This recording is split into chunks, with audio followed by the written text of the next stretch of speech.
Pernah ucap hati pergi ke Melambai. Harimau.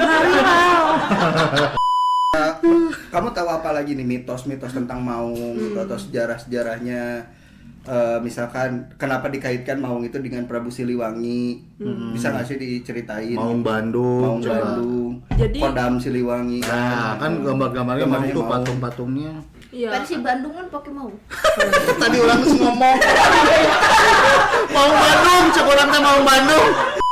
Nah, ada namanya tuh Carita Maung Pajajaran. Nah, tradisi lisan ini tuh sering banget didengar di Surade Sukabumi gitu, di daerah Surade Sukabumi. Nah, jadi memang katanya ada 3 versi. Yang pertama tuh Jaya Antea gitu, bercerita tentang pengkhianatan mantri Jaya Antea di kerajaan Pajajaran.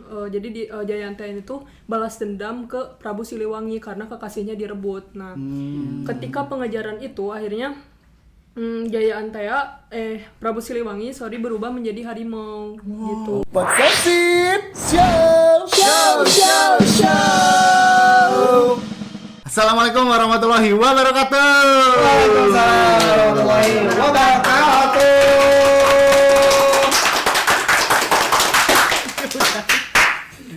Oke, kita kembali lagi di Possessive Show.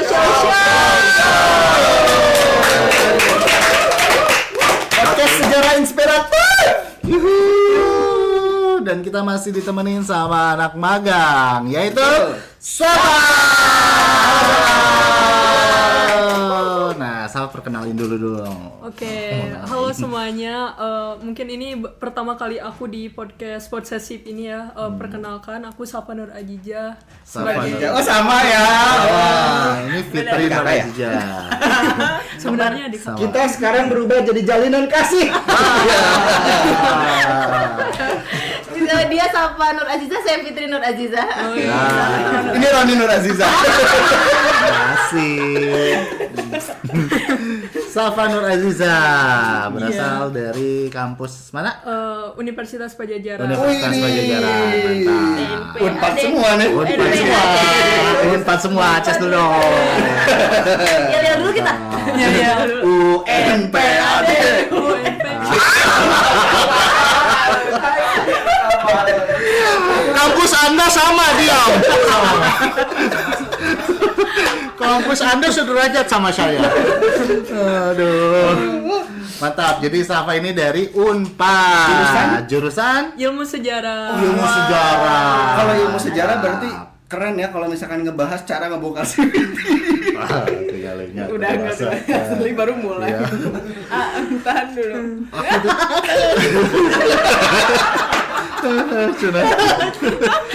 Jadi kita sekarang akan ngebahas tentang cara ngebongkar CVT nya. Ah, bukan. Tapi Enggak. cara buat roti.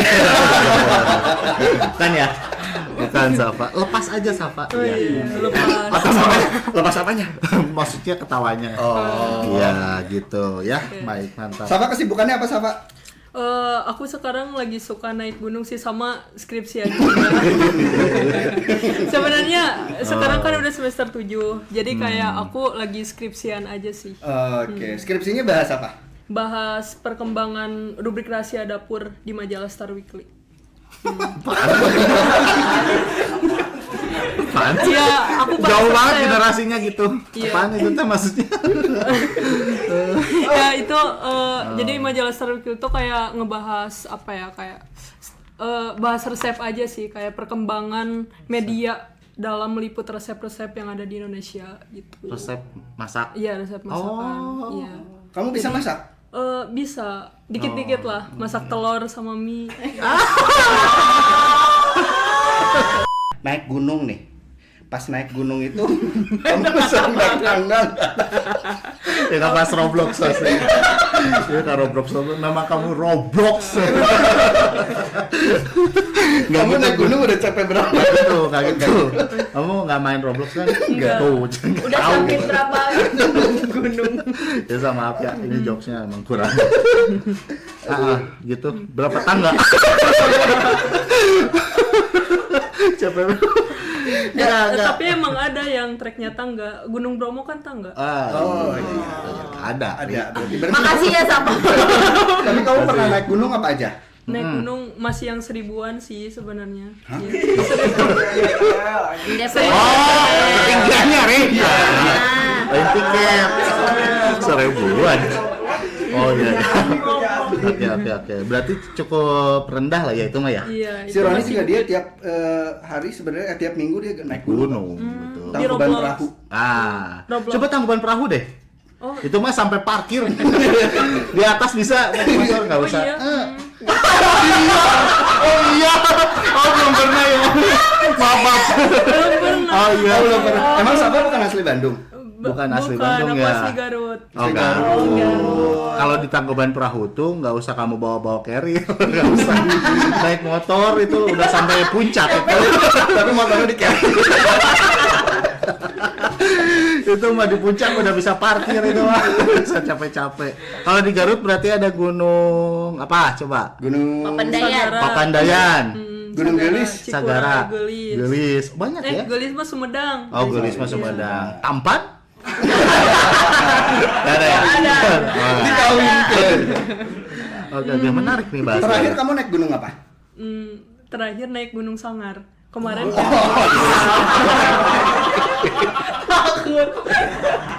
Kakara di posisi. Dan mana? Gunung, gini deh, gunung siapa yang paling menurut Syafa berbahaya gitu? berbahaya. Apa tuh? Menurut aku Kerinci sih. Kenapa? Oh, Kerinci. Gimana Kerinci tuh? Kerinci gunung di Sumatera Barat. Oh, kamu pernah ke di Sumatera. keluar Jawa juga? Luar Luar biasa. biasa, keren. Sebenarnya itu yang paling serem kan ini, tapi belum aku daki Oh. gitu. Ini menurut selama kamu naik gunung gitu. Oh, selama aku naik gunung sih sangar teh. Iya. Nah, sesuai ya mana? Sesuai ya mana-mana. Lebih ke treknya yang susah atau masih banyak hewan-hewan liar atau serem. Sebenarnya hewan liar udah gak ada, tapi tanjakannya sih ada, namanya tuh tanjakan baut, bener-bener kayak iya, tanjakannya nanjak banget gitu. Ya well. Kayaknya lagi PMS deh. Ya, ada masalah ya. Itu kalau misalkan di gunung gitu ada ini nggak sih? Suka banyak hewan buas nggak sih? Sebenarnya udah gak ada kalau sekarang. Ya kalau di daerah Jawa Barat. Oh. Tergantung gunungnya sih. Kalau masih daerah Sumatera itu masih ada harimau gitu. Tak Jawa, tak pernah Jawa, pergi kamu lambai. Harimau.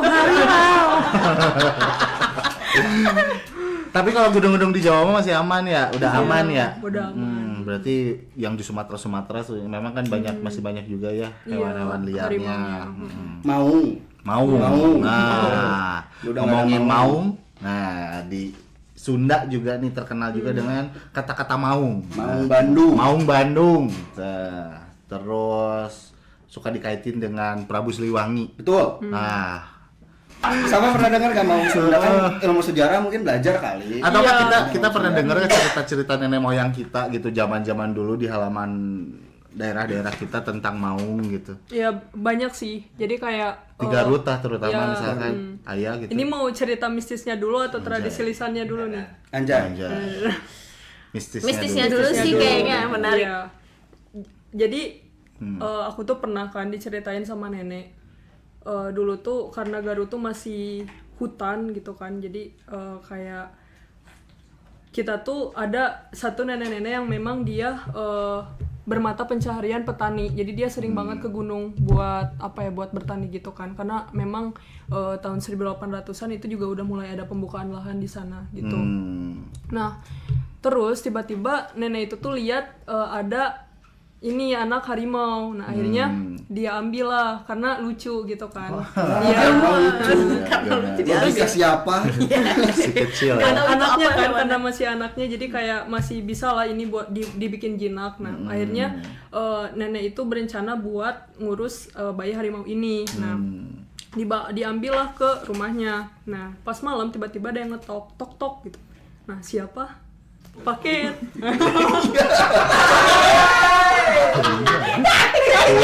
Aku lagi denger serius.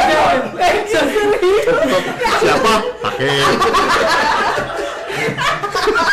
Ses upnya panjang. Oh, ke situ jokesnya. Oke, tok-tok. Paket. Pas COD. dibuka, Nggak punya duit buat bayar. pas dibuka ada nenek-nenek. Nah, Dieukeun budak urang cenah gitu. Iya. Harimau bentuknya. Enggak, nenek-nenek. Jadi dia tuh menjelma dari menjelma menjadi manusia gitu. Jadi memang dia tahu anaknya dibawa sama dia gitu. Saking sakralnya harimau ini sampai ada cerita kalau harimau ini menjelma menjadi manusia gitu. Nah akhirnya karena ketakutan kan dikasihin lah si anak harimau itu ke si nenek itu karena dia udah peka gitu loh. Udah peka kalau ini ibunya yang nyari. Nah akhirnya beberapa langkah setelah mereka meninggalkan rumah itu jadi harimau gitu. Serem nggak? nah, Lebih lucu yang ini daripada yang bakar. serem nggak ya? Saya bingung. Serem tuh ya? Lumayan lah. Lumayan lah. Serem. Iya. Oke baik, ya cukup serem ya. Terus kamu tahu apa lagi nih mitos-mitos tentang maung gitu, atau sejarah-sejarahnya? Misalkan kenapa dikaitkan maung itu dengan Prabu Siliwangi? Bisa nggak sih diceritain? Maung Bandung. Maung coba. Bandung, Jadi- Kodam Siliwangi. Nah, kan gambar-gambarnya maung Gambarnya tuh maung. patung-patungnya. Iya. Versi Bandung kan pakai mau. Tadi orang harus ngomong. Maung Bandung, cek orang teh Maung Bandung. Orang harus ngomong. Iya, mengingatkan lagi ya teman-teman bisa lupa badannya teh. Ya Maung Bandung ke Persib, Apit. Lanjut. Oke, jadi ada ada namanya tuh Carita Maung Pajajaran. Nah, tradisi lisan ini tuh sering banget didengar di Surade Sukabumi gitu, di daerah Surade Sukabumi. Nah, jadi memang katanya ada 3 versi. Yang pertama tuh ini tuh Jaya Antea gitu, bercerita tentang pengkhianatan mantri Jaya Antea di kerajaan Pajajaran. Jadi di Jaya Antea ini tuh balas dendam ke Prabu Siliwangi karena kekasihnya direbut. Nah, ketika pengejaran itu akhirnya Jaya Antea Prabu Siliwangi berubah menjadi harimau gitu. Iya, makanya itulah. Terus juga ada yang kedua, versi kedua itu awal mulanya tuh berkisah tentang pengejaran Prabu Siliwangi gitu, pengejaran Prabu Kian Santang terhadap Prabu Siliwangi. Jadi pada saat itu kan memang kerajaan Pajajaran akan diislamkan. Nah, Prabu Siliwangi ini tuh mengajar Prabu Kian Santang mengajar Prabu Siliwangi, dan tiba-tiba di tengah hutan Prabu Siliwangi ini berubah menjadi harimau. Pusing. Iya, lanjut aja lanjut. Berubah menjadi harimau gitu. Oh, tetap yang kedua juga berubah ya. Yang ketiga. Terus yang versi ketiga juga sama sih, di Wawacan Prabu Kian Santang itu pengajaran yang dilakukan ini ke Islam juga gitu, akan diislamkan. Jadi kerajaan Pajajaran itu akan diislamkan, dan memang Prabu Kian Santang itu mengejar Prabu Siliwangi, dan Prabu Siliwangi berubah menjadi harimau di tengah hutan. Berubah juga lagi. Oh, Iya. jadi memang kenapa Prabu Siliwangi dikaitkan sama harimau atau maung ya karena dia berubah itu ya. Iya. Berubah. Berubah. Ya, ada cerita gitu yang beredar. Ada maksudnya ada legenda yang mengatakan kalau Prabu Siliwangi berubah. Jadi berarti kayak hodam gitu ya itu teh. Iya, hodamnya Siliwangi. Kirainnya memang ada harimau Jawa Barat gitu ta, yang dulu teh jadi ikonik gitu maksudnya teh. Terus kenapa maung diidentikan dengan apa namanya? Maung Sunda diidentikan dengan kayak simbol Sunda Jawa Barat gitu. Karena karena ini Prabu Siliwangi itu kan cerita dari tradisi lisan yang berada di masyarakatnya itu memang memperlihatkan ikon Maung Sunda, ikon Prabu Siliwangi sebagai Maung Sunda gitu. Ada cerita yang berada di sana gitu. Terus juga kan itu ada banyak juga ya cerita-cerita ketakutan masyarakat Sunda pada saat itu terhadap Maung itu sendiri, dan memang seorang raja pada saat itu kan pasti kayak digambarkan dengan sosok yang gagah gitu, dan harimau ini salah satunya menjadi simbol dari kegagahan raja itu sendiri gitu. Menurut saya mah singa lebih gagah. Tapi singa kan di mana? Di Afrika. Iya. Baik. Tapi baik. berarti singa itu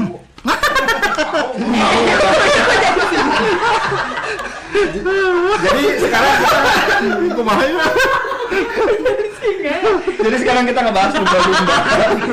Tapi bentar, tapi aslinya teh dulu ada nggak sih harimau Jawa Barat?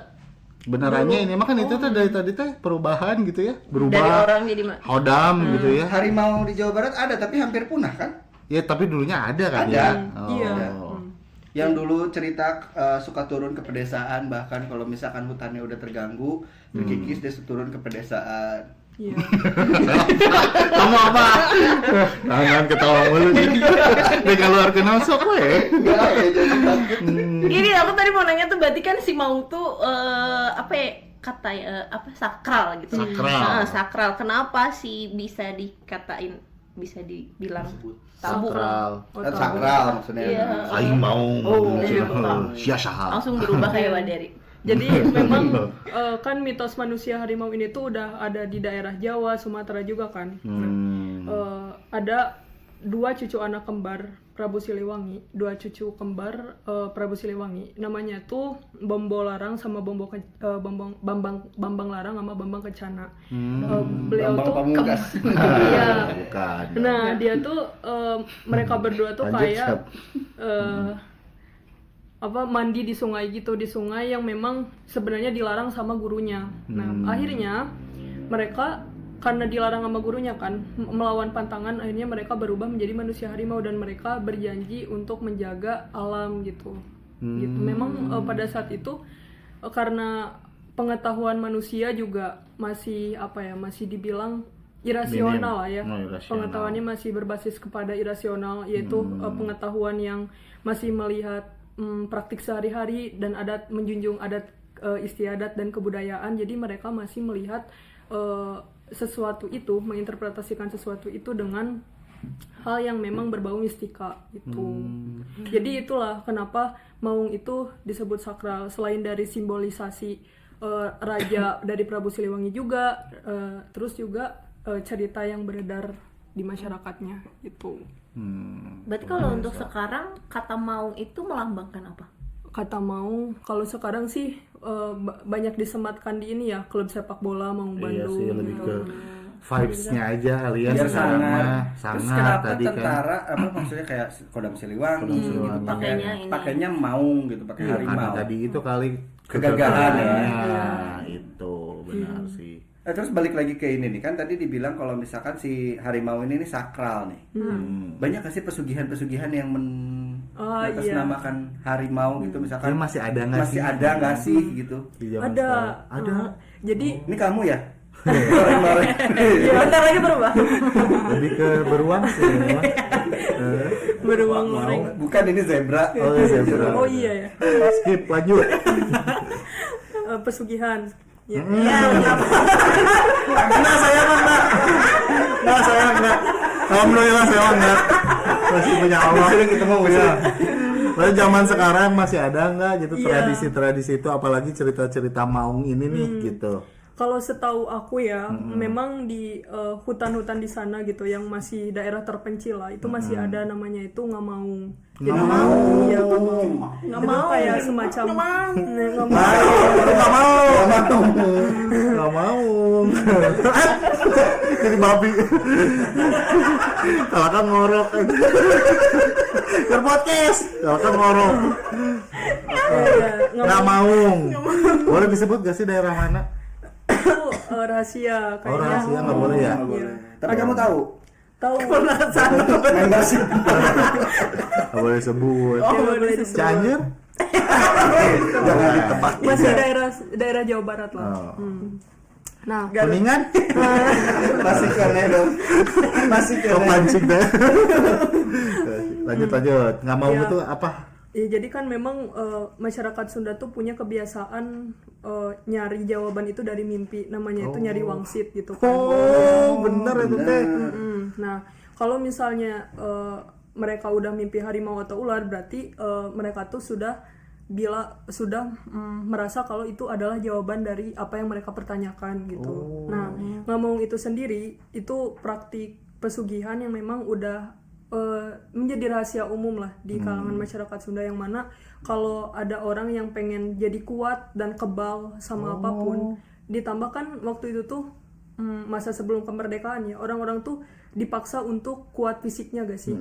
Kita siapapun yang kuat pasti itu yang menang kan. Nah akhirnya masyarakat di sana tuh kayak pesugihan itu nggak mau itu gitu. Iya. Kira itu di Banten aja gini ya, itu teh. Oh di Jawa Barat, di Sunda juga ada ya. Iya, biar Nggak kebal. mau gitu teh. Nggak mau nyeblak. Iya kan nggak ramen, Enggak sih. Oh, tadi. pakai nggak doang. Mantap, luar biasa, best. Iya. Tercerahkan ya. Abis ini jadi pengen buka pesugihan deh. Tidak dong. Jadi pengen Jadi kuat gitu kan? guys ya. Pengen buat Berarti cerita Maung itu lebih ke auranya. Iya, Auranya yang memang kan harimau ini adalah salah satu hewan. betul. Iya, yang dia tuh single fighter. Jadi hidup sendiri pun dia bisa gitu, tanpa adanya kekasih, tanpa adanya teman gitu. Beda kayak singa itu berkelompok. Iya, benar. Nah, jadi memang sosok Maung ini luar biasa sih, memang raja hutan. Nah, kalau singa, raja singa. Itu penyakit ya, salah. Oh, raja singa. Iya, Oh, tahu. Raja Harimau kan aku Garut. Betul. Cocok. Gitu ya. Guys, mungkin cukup kali ya. Oke, sekian. Kita nanti lanjut lagi ya di episode selanjutnya, ngebahas apa, tetap stay tune di Podsaset Show. Terima kasih sama podcast Sejarah Inspiratif.